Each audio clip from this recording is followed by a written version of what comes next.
Hello, my name is Matthew, and we are on shelf 25 of my tiny house library tour.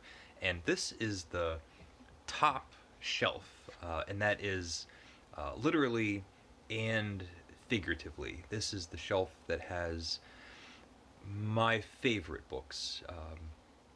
Quite often, I start these videos by saying if you're interested in any of these books, feel free to send me an email so we can work something out to support my plans to visit Spain. But there's only one book that I would potentially consider getting rid of. All of the rest are absolutely dear to me, and in a lot of ways are quite a part of um, who I am. They're books that I cherish and will always have near to me. Uh, I'll show you the one if you're interested. So this is the complete short stories of Marcel Proust, and it was a find. Whenever I came across it, I was thrilled to be able to read shorter works by Proust. He's probably one of the most unapproachable writers before you know anything about him. It's either um, the whole of In Search of Lost Time, or maybe Swanns Way or Swan in Love. And there's not much more that can get your toes wet. And so I had already read Proust by this point, but I was interested in reading more of his earlier work. And the only thing that I remember, if I'm remembering correctly, is there's a pastiche um, of Bovard and Picochet. Is that in here? Okay, yeah. Social ambitions and musical tastes of Bovard and Picochet. So Proust um, took up the mantle from uh, Flaubert's great unfinished novel Bovard and Picochet, and decided to write a sketch using the same characters, and it's good. I mean, everything in here is good, but um, it's certainly nowhere near as good as reading Bovard and Picochet, and um, I'm not even sure if this is really a great um, entry point into Proust's um, big great work, but yeah. And I'm gonna skip over a couple and then get to this one. Oh, God. I'm precariously balancing on several pieces of furniture to be up this high, so bear with me. Okay. And this is Bob's old book.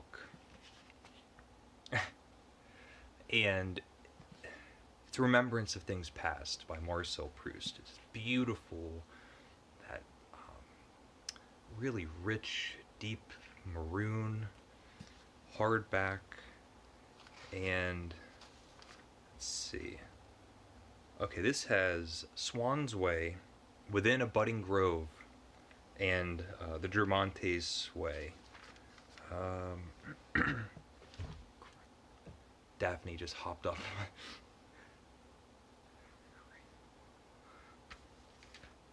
We might all take a tumble. Daphne! Oh my gosh.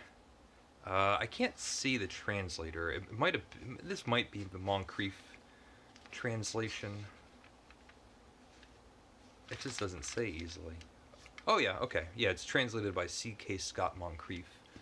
And the thing about this book, and Proust, and one of the reasons that uh,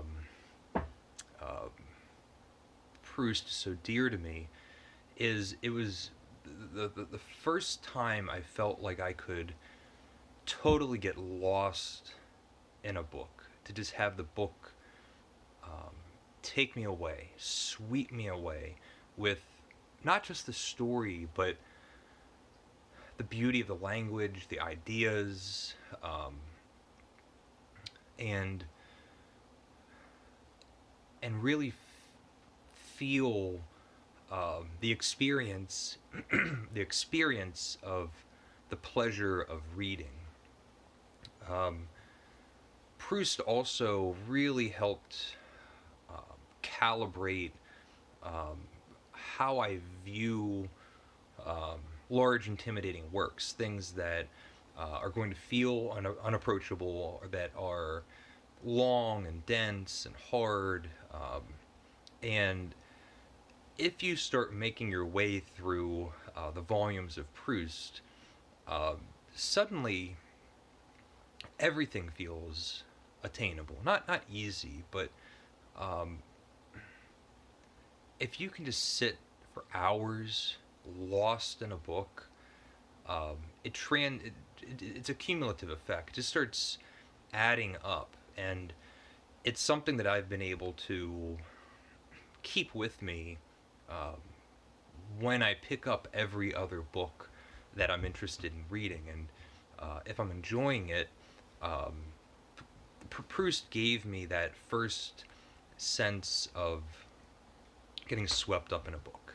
I'll maybe put it that way. So that was Bob's book that he gave me years ago, um, and it's the Moncrief translation.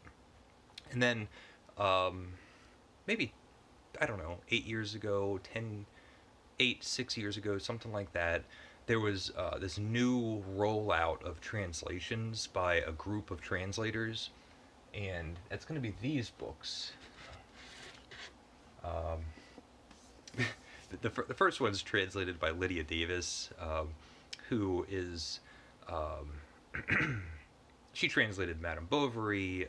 She's a well-known writer in her own right, probably the most well-known of all the translators. She got Swanns Way, I'm sure, because um, it's probably the only one that the general public actually gets to. But we have Swanns Way by Lydia Davis.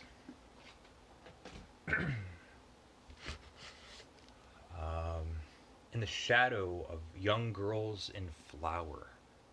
And these are all just absolutely gorgeous. Who's this translated by? James Grieve. I don't know anything else by him.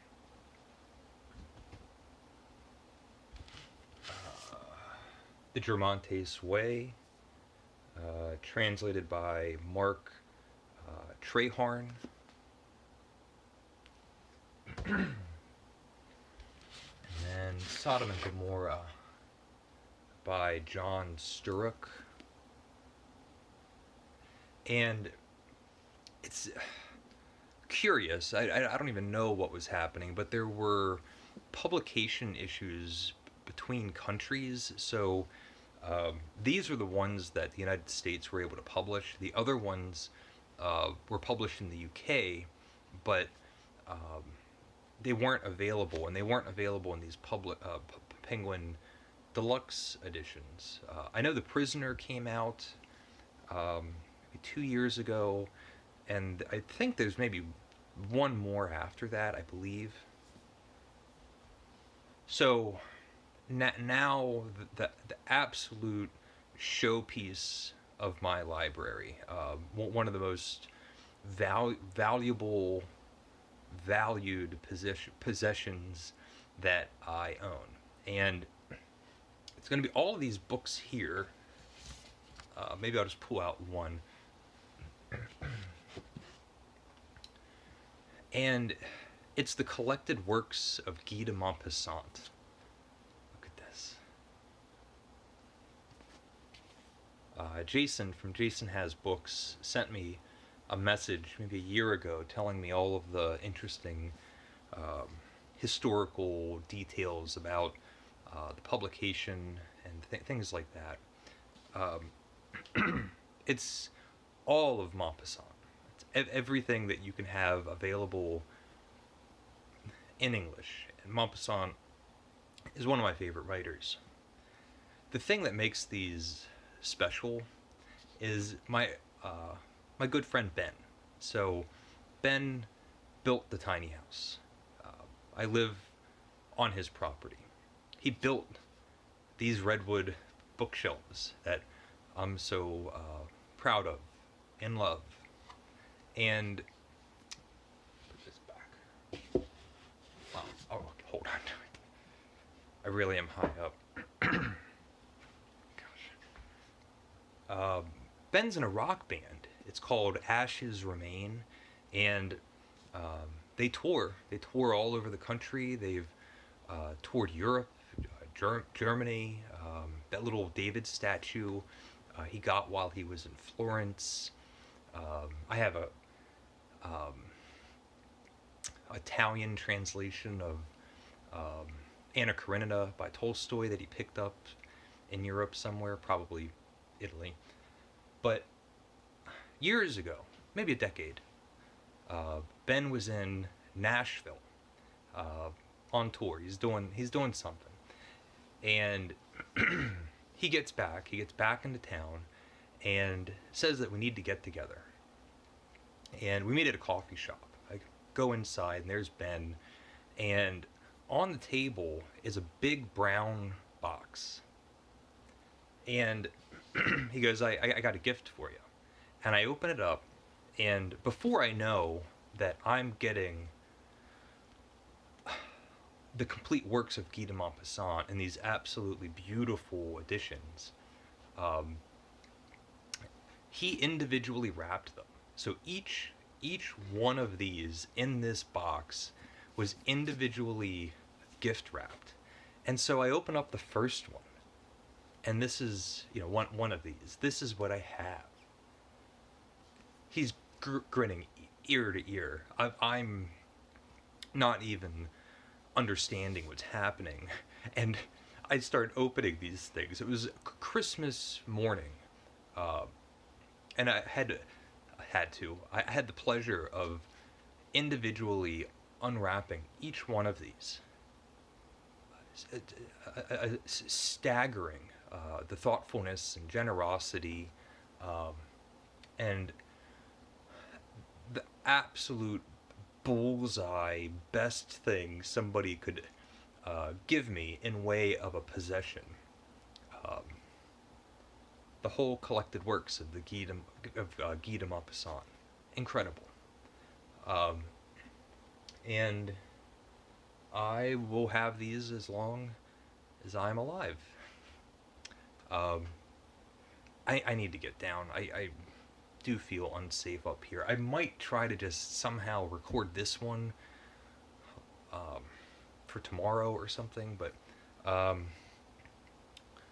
guess let me know what you think. If anybody's interested in that one shorter works of Proust, let me know. I'll still leave my email, but all the deluxe editions of Proust and these are so incredibly dear to my heart.